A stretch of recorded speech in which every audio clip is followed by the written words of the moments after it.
পাকা ঘাট ও সংযোগ সড়ক না থাকায় খেয়া পারাপারে দুর্ভোগ পোহাতে হচ্ছে পটুয়াখালীর কলাপাড়ার বাসিন্দাদের। প্রতিদিন কয়েকশো যাত্রী ঝুঁকি নিয়ে কাদা জল পেরিয়ে নৌকায় নদী পারাপার হয়।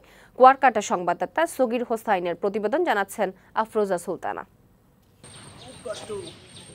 পটুয়াখালীর কলাপাড়া উপজেলার দুর্গম এলাকা নাসনাপাড়া আনিপাড়া গ্রাম। কয়েক হাজার মানুষের বসবাস এই গ্রামে যোগাযোগের মাধ্যম নিশানবাড়িয়া নদীর মাঝের খেয়া। তবে সেখানে কোনো ঘাট নেই, এমনকি নেই সংযোগ সড়কও। এর মধ্যে প্রতিদিন কয়েকশো মানুষ কাদাজল পেরিয়ে যাতায়াত করে।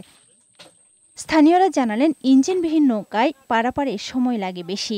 এছাড়া বৃদ্ধ, শিশু, নারী ও অসুস্থদের পারাপারে ভোগান্তির শেষ নেই। তাই দুপারের পাকা ঘাট ও সংযোগ সড়ক নির্মাণের দাবি জানান তারা। বাধা লাগলে হেকাল নদীর মধ্যে নাট্য কাদা ভেঙে ওঠা লাগে। রাস্তাঘাট ভাঙা, এই জায়গা দিয়ে যাওয়া যায় না। বৃষ্টি বাদল হইলে মা বোনদের নিয়ে এই রাস্তায় দিয়ে চলা খুবই কষ্টকর। ইজিলে পোষায় না, মানুষজন চলে না, তারপর এবার ঘাট নাই, মানুষ যায় না। যাত্রী ভোগান্তি কমাতে নিশানবাড়িয়া নদীর খেয়াঘাট পাকা করা এবং ইঞ্জিন চালিত নৌকার ব্যবস্থা গ্রহণের আশ্বাস দিয়েছেন উপজেলা প্রশাসন।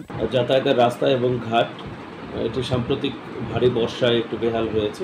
যে অর্থবছর শুরু হলো, এই অর্থবছর উপজেলা পরিষদের অর্থায়নে একটি সুন্দর ঘাট এবং সংযোগ সড়কটি আবার মেরামত করার উদ্যোগ।